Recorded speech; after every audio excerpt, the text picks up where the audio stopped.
देखिए question number 7। ठीक, इसमें क्या है, आपको मैट्रिक्स दिया है, इसका ए इनवर्स निकालना है। हिंदी में भी यही है, मैट्रिक्स है और इसका हमको ए इनवर्स निकालना है। ठीक है, चलो इसको सॉल्व करते हैं फिर। जो गिवन मैट्रिक्स है वो लिख लेते हैं पहले। गिवन मैट्रिक्स, गिवन मैट्रिक्स क्या है, ए इज इक्वल टू हमारे पास है 1, पहली रो लिख रहे हैं 1 1 3, 1 1 3। दूसरी रो देख लो 1 3 -1, 1 3 माइनस माइनस 3 है, सॉरी। इसके बाद तीसरी रो देख लो -2 -4 -4, -2 -4 -4। ये हमारा मैट्रिक्स ए हो गया। ठीक, फिर से लिख देते हैं, जरा सही से थोड़ा दूर दूर लिखते हैं। गिवन क्या है ये लिख लेते हैं। गिवन है हमारे पास matrix A is equal to है, क्या वैल्यू गिवन है 1 1 3, 1 1 3। इसके बाद 1 3 -3, 1 3 -3। फिर इसके बाद -2 -4 -4, -2 -4 -4। ठीक है, ये हमें गिवन है, एक बार मिला लेना। 1 1 3 1 1 3, 1 3 -3, 1 3 -3, -2 -4 -4, -2 -4 -4। ये हमें मैट्रिक्स गिवन है, इसका हमें ए इनवर्स निकालना है। फाइंड क्या करना है फाइंड करना है ए इनवर्स। ये हमें क्वेश्चन मार्क है। इसका मतलब अगर हमको किसी भी मैट्रिक्स का ए इनवर्स निकालना होता है, ए इनवर्स निकालना होता है तो इसका मतलब क्या होता है, सबसे पहले उस मैट्रिक्स का डिटर्मिनेंट निकालेंगे। ठीक, ये 1 बाई डिटर्मिनेंट। ठीक है, 1 बाई डिटर्मिनेंट एडजॉइंट ऑफ ए। इसका मतलब है अगर एडजॉइंट को, जो एडजॉइंट आया है मेरा उसको अगर मॉड नहीं है यहाँ पर, डिटर्मिनेंट ऑफ ए है, इससे डिवाइड कर दिया जाए तो हमारे पास ए इनवर्स आ जाएगा। ये हमें यूज करना है। यहाँ पे कंडीशन ये होती है, जो डिटर्मिनेंट निकलता है मेरा ए, ये जीरो नहीं होना चाहिए। अगर ये जीरो हो जाएगा तो पूरा जो ए इनवर्स है ये इनफाइनाइट हो जाएगा, और इनफाइनाइट एग्जिस्ट नहीं करता। तो इसका मतलब क्या है, पहले सबसे पहले हमको निकालना होगा, क्या निकालना होगा, डिटर्मिनेंट की वैल्यू, जिससे हमें पता चल जाए ए इनवर्स एग्जिस्ट करता है कि नहीं। तो निकालते हैं determinant of A. Determinant of A में 1 1 3, 1 3 -3, -2 -4 और -4। इसके डिटर्मिनेंट की वैल्यू निकालते हैं। ठीक है, तो 1 यहाँ पे आएगा पहला एलिमेंट, कोई रो वाइज निकालें या कॉलम वाइज, कहाँ से भी निकाल सकते हैं। हम ऐसे चलेंगे इस तरफ, तो 1 के लिए निकालेंगे तो 1 का क्या होगा, 1 के सामने की जो रो होगी और जो कॉलम होगा उसको छोड़ दिया जाएगा, यानी ये वाली ऊपर वाली रो छोड़ देंगे और नीचे वाला कॉलम छोड़ देंगे। ठीक है, मल्टीप्लाई कर दो, कितना आएगा, माइनस का 4 का मल्टीप्लाई 3 से होगा तो माइनस का 12, 4 का मल्टीप्लाई -3 से होगा, -3 यहाँ पर भी है, -4 भी है, इसके बाद भी माइनस आता है, कितना आ जाएगा, माइनस का 12। ठीक है, प्लस इसके बाद क्या करोगे आप, अब इसके बाद जो है ये वाले 1 के लिए निकालोगे, इसके लिए, तो इसके लिए निकालोगे क्या आएगा, माइनस पहले आ जाएगा, इसका रो और कॉलम छोड़ दिया जाएगा, यहाँ पे 3 है, ये भी मिट गया है। ठीक है, इसका रो और कॉलम छोड़ दिया जाएगा, क्या आएगा, 4 का मल्टीप्लाई -1 से होगा तो माइनस का 4 आ जाएगा, 2 का मल्टीप्लाई -2 का -3 से होगा तो कितना आ जाएगा, माइनस का, क्योंकि ये प्लस हो जाएगा लेकिन एक माइनस और आएगा तो ये 6 हो जाएगा।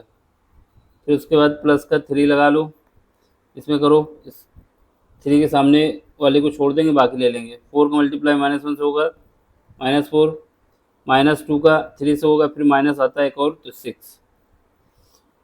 इसकी वैल्यू क्या आ जाएगी माइनस का 24, यहाँ पे क्या आ जाएगा माइनस प्लस 10 आ जाएगा, और यहाँ पे क्या आ जाएगा प्लस का 6 आ जाएगा। तो इसका मतलब क्या आएगा माइनस का 24 प्लस का 16 आ जाएगा माइनस का 8।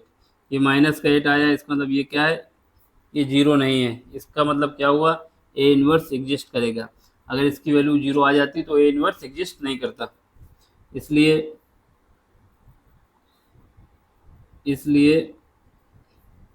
ए इन्वर्स एग्जिस्ट करेगा, एग्जिस्ट, ठीक है। अगर ये 0 आ जाता, चूंकि determinant of A does not equal to 0, अगर ये 0 आ जाता तो ए इन्वर्स एग्जिस्ट ही नहीं करता। बस अब हमें क्या करना है, इसका ए इन्वर्स निकालना है। तो ए इन्वर्स निकालने के लिए सबसे पहले एडजॉइंट ऑफ ए निकालना होगा। एडजॉइंट ऑफ ए का मतलब है कि कोई, एडजॉइंट ऑफ ए का मतलब है सी को कहा जाएगा कोफैक्टर का मैट्रिक्स। क्या कहा जाएगा, कोफैक्टर का मैट्रिक्स, ठीक है। कोफैक्टर के मैट्रिक्स का जब ट्रांसपोज कर दें तो हमारा एडजॉइंट निकल आता है। सबसे पहले हमें कोफैक्टर मैट्रिक्स निकालना होगा, ठीक है। तो गिवन मैट्रिक्स को एक बार फिर लिख लेते हैं। ए इज इक्वल टू, जो हमारे पास गिवन है क्या है, देख लो एक बार, 1 1 3 1 1 3। इसका क्या है 1 3 -3 1 3 -3। इसके बाद क्या है -2 -4 -4 -2 -4 और -4। ये मैट्रिक्स है। इस मैट्रिक्स के, मैट्रिक्स ए से हमें कोफैक्टर मैट्रिक्स निकालना है, यानी मैट्रिक्स ए के कोफैक्टर निकालने होंगे पहले, फिर उनसे मैट्रिक्स बनती है, उसको कोफैक्टर मैट्रिक्स कहते हैं। मैट्रिक्स ए के कोफैक्टर निकालने होंगे, फिर उससे मैट्रिक्स बनती है, उसको कोफैक्टर मैट्रिक्स कहते हैं। तो सबसे पहला एलिमेंट हमारा कौन सा है, ए 1 के लिए कोफैक्टर निकालेंगे, फिर इसका दूसरा है, फिर 1 के लिए निकालेंगे, है ना। जितने एलिमेंट है सबके लिए कोफैक्टर निकालना होता है। तो कोफैक्टर निकालने का फार्मूला क्या होता है, अगर किसी मैट्रिक्स का हमें कोफैक्टर निकालना है किसी नंबर का, जैसे मान लेते हैं ये हमारा ये नंबर है जो सर्किल में है, इसका कोफैक्टर निकालना है तो उसको हम क्या बताएंगे, C1 है ये, ठीक है। इसका कोफैक्टर निकालना है। इसके बाद -1 पे जाएंगे, -1 की पावर क्या चढ़ाएंगे, i plus j. i plus j का मतलब है जो एलिमेंट हम लिए हैं वहाँ पे रो क्या है और उसका कॉलम क्या है। इसके बाद एम आई जे का मतलब हुआ जो रिमेनिंग मैट्रिक्स बचेगी उसका डिटर्मिनेंट, जो रिमेनिंग मैट्रिक्स बचेगी उसके कॉलम और रो को छोड़ के उसका डिटर्मिनेंट, बस। तो जैसे हम निकालते हैं किसका, C1 निकालते हैं, यानी इसका कोफैक्टर निकालना है। ये हम देखो रेड से लिख रहे हैं, इसका याद रखना, C1 निकालना है। C1 का मतलब है पहली रो, ठीक है, पहली रो और पहला कॉलम, तो ये हम इसको C1 मान लेते हैं, ठीक है। इसको निकालेंगे।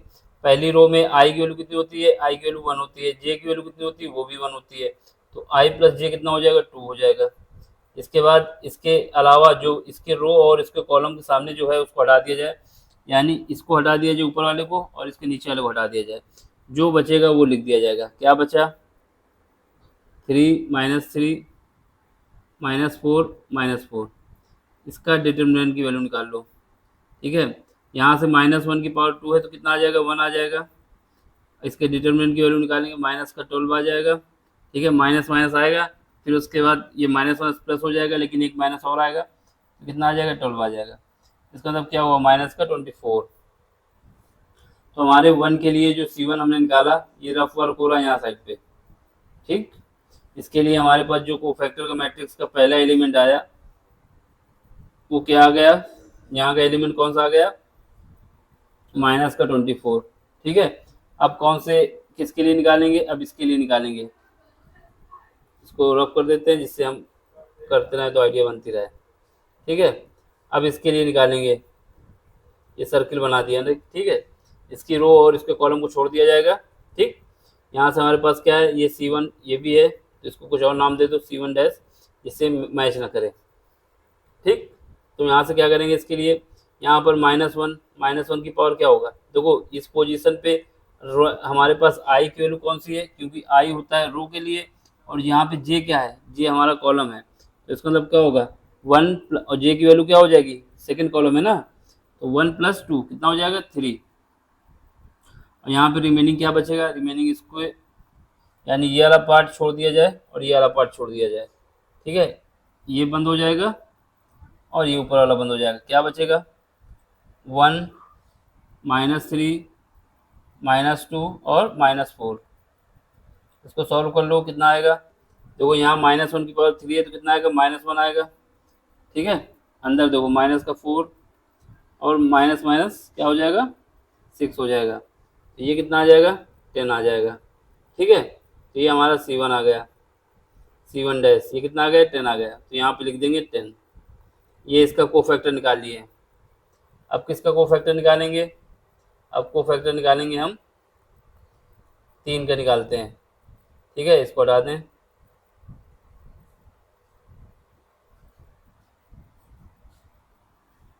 अब 3 का निकालते हैं इसका, ठीक। C3 का, इसके लिए क्या करेंगे, यहाँ पर देखो आई की वैल्यू कितनी रहेगी 1 रहेगी, जे की वैल्यू कितनी रहेगी, तीसरा कॉलम है, तो यहाँ पे जे की वैल्यू हो जाएगी जे की वैल्यू हो जाएगी 3, आई की वैल्यू 1, तो हो जाएगा 1 + 3 4 हो जाएगा। तो रिमेनिंग क्या बचेगा, रिमेनिंग बचेगा मेरे पास 1 3 -2 -4। सॉल्व करो, यहाँ से 1 -4 माइनस का 6, ये माइनस का 6 यहाँ पे आएगा, एक माइनस और आ जाएगा तो प्लस हो जाएगा, इसकी वैल्यू कितनी आ जाएगी 2, तो ये हमारा 2 आ गया, ठीक।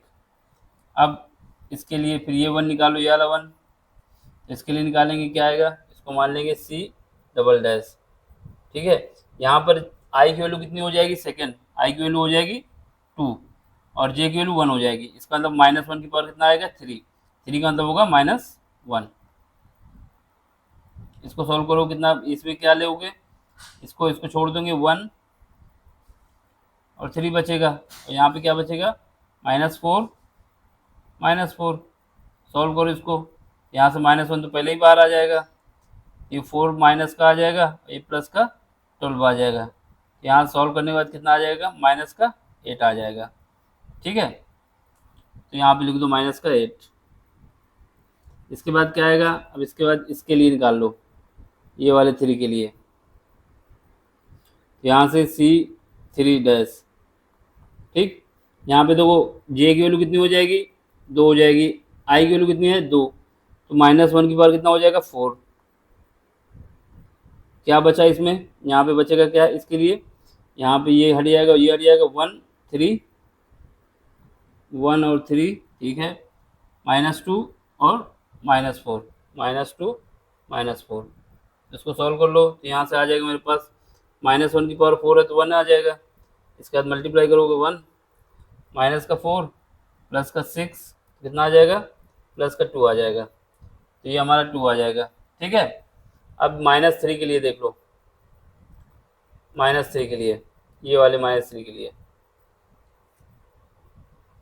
तो C-3 यहाँ पे लिख दो -3,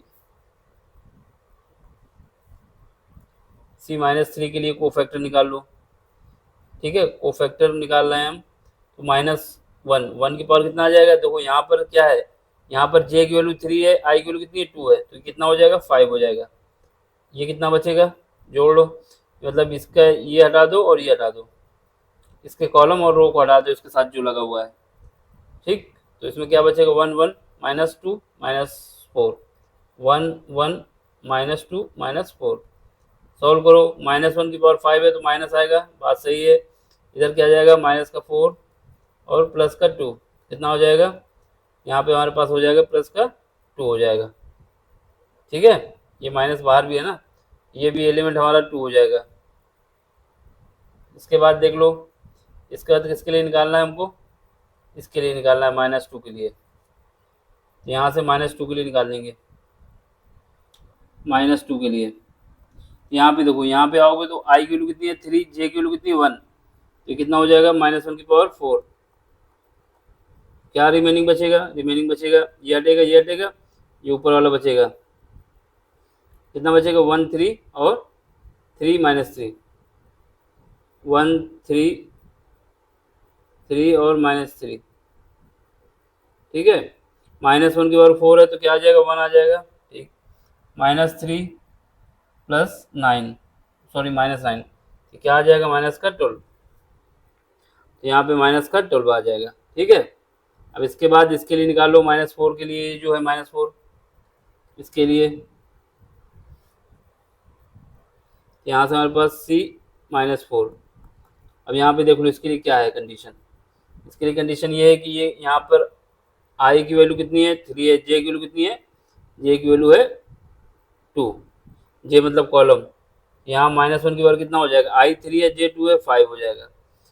क्या बचा, जो रिमेनिंग बचा उसको लिख लो, इसकी रो और कॉलम हटाने के बाद क्या बचा 1 3 1 -3,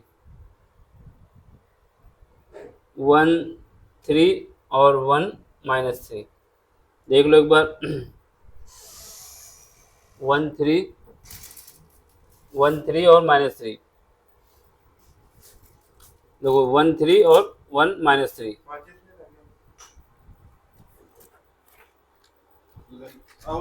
है 1 3 -3, ठीक है। इसको देख लो, अब इसको सॉल्व कर लो, -1⁵ है तो क्या आएगा -1 आ जाएगा। यहाँ पे देखो -3, यहाँ पर भी -3, कितना आ जाएगा -3 कितना हो जाएगा -6, फिर माइनस बाहर आएगा, कितना आ जाएगा -6 + 6 बन जाएगा, क्योंकि माइनस बाहर है, तो ये कितना आ जाएगा +6। अब इसके लिए निकालना है, ये वाला लास्ट बचा है, ठीक है। इसके लिए देख लो, इसके लिए करोगे तो यहाँ पर क्या है, आई की वैल्यू कितनी है 3 है, जे की वैल्यू कितनी है 3 है, तो यहाँ से हमारे पास C -4, इसको डैश लगा देते हैं, तो यहाँ से क्या आ जाएगा -1 कितना आ जाएगा 6, क्या बचा वहाँ पे देख लो, क्या बचा, इसके बाद इसकी रो इसके कॉलम को हटाने के बाद क्या बचता है, इसकी रो इसके कॉलम को हटाने के बाद 1 1 1 3 1 1 1 और 3 1 और 3, सॉल्व करो, -1 कितना है 6, कितना आएगा 1 आ जाएगा, यहाँ पे 3 आ जाएगा, यहाँ पे -1 आ जाएगा, कितना आएगा 2, इसका मतलब ये वाला आ गया एलिमेंट 2 आ गया, ठीक है।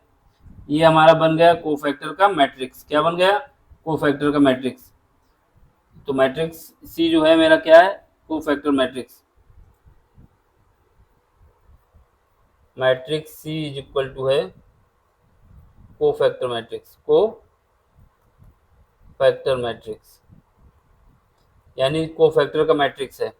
अब इसका हमें क्या निकाल लेना है, सी एडजॉइंट निकालना है, एडजॉइंट निकालना है, इसका मतलब क्या है एडजॉइंट ऑफ ए आ जाएगा हमारा क्या, सी का ट्रांसपोज निकालने, ट्रांसपोज निकालने का मतलब होता है रो को कॉलम में बदल दें या कॉलम को रो में बदल दें, ठीक है। तो यहाँ पे हमारे पास कॉलम क्या है और रो क्या है, इसको बदल देते हैं। देखो जैसे ये हमारा रो में है, ठीक है, इसी एलिमेंट, इसको हम कॉलम में बदल देंगे, ठीक। तो कॉलम में बदलेंगे क्या आएगा -24, कॉलम वाइज लिखेंगे तो 10, यहाँ पे 2 आ जाएगा, ये इसको बदल दो कॉलम में, कितना आएगा -8, 2 और 2 आ जाएगा। अब इसको बदल दो, ये कितना आ जाएगा -12, 6 और 2 आ जाएगा, ठीक है। तो ये हमारा हो गया मैट्रिक्स, मैट्रिक्स का निशान लगा दो, यहाँ डिटर्मिनेंट नहीं लगाओगे, ये मैट्रिक्स का निशान है, ठीक है। तो ये हमारा आ गया क्या एडजॉइंट। अब एडजॉइंट जब निकल आया तो हम क्या निकाल लेंगे ए इनवर्स, तो हमारा ए इनवर्स क्या आ जाएगा, A inverse is equal to आ जाएगा 1/डिटर्मिनेंट ऑफ ए, 1/डिटर्मिनेंट ऑफ ए और एडजॉइंट ऑफ ए, ठीक है। अब इसको देखो, यहाँ से ए इनवर्स हो जाएगा मेरा क्या, इसकी वैल्यू कितना निकाला था -8, उसको लिख दो, और एडजॉइंट कितना निकाला हुआ है -24, -8, -12, ठीक है, 10 2 6, यहाँ पे कितना है 2 2 2, ठीक है। अब इसको अंदर मल्टीप्लाई कर दो माइनस के 8 को, तो कितना आ जाएगा, यहाँ पे करो कितना आ जाएगा 3 आ जाएगा, क्योंकि ये माइनस का 24 से डिवाइड हो जाएगा। एक बार और लिख देते हैं फिर डिवाइड कर देंगे। देखो मैट्रिक्स की कहानी ये है कि किसी भी स्केलर से जब मल्टीप्लाई या डिवाइड करेंगे तो वो सारे एलिमेंट में होगा। क्या होगा, सारे एलिमेंट में। यहाँ -24 किससे डिवाइड होगा, -8 से, ठीक है। माइनस का 8 किससे डिवाइड होगा, माइनस का 8 से। माइनस का 12 किससे डिवाइड होगा, माइनस का 8 से, ठीक।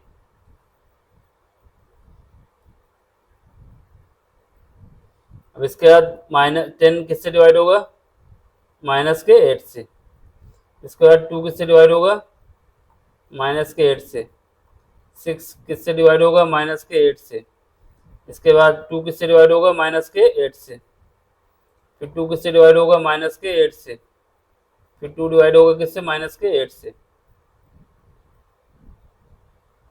ठीक।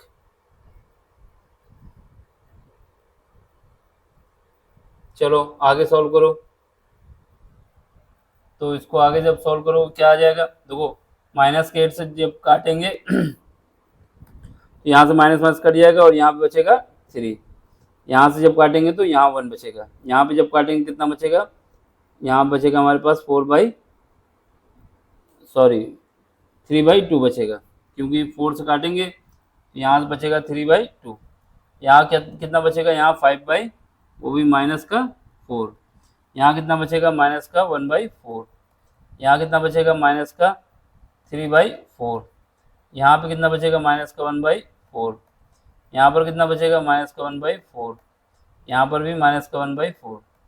यही हमारा ए इनवर्स है, यही हमारा आंसर है। तो ए इनवर्स हम लिख देंगे, A inverse is equal to क्या निकल के आएगा, 3/2 -5/4 -1/4। थोड़ा सा बड़ा लिख देते हैं भैया, जब इतनी मेहनत कर रहे हैं थोड़ा सा और लिख देते हैं बड़ा सा, जिससे दिक्कत ना हो समझने में, ठीक है। तो यहाँ से क्या आएगा, ए इनवर्स।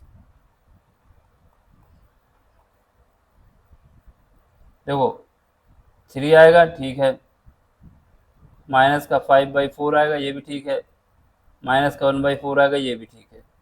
यहाँ पर क्या आएगा, 1 आएगा। यहाँ पे 1 माइनस का 1/4, यहाँ 1 माइनस का 1/4, ठीक है। यहाँ पे क्या आएगा, 3/2। यहाँ पे माइनस का 3/4, यहाँ पे माइनस का 1/4। ये हमारा आंसर है। समझ में आया तो लाइक भी करना है, शेयर भी करना है, सब्सक्राइब भी करना है। Thank you for watching.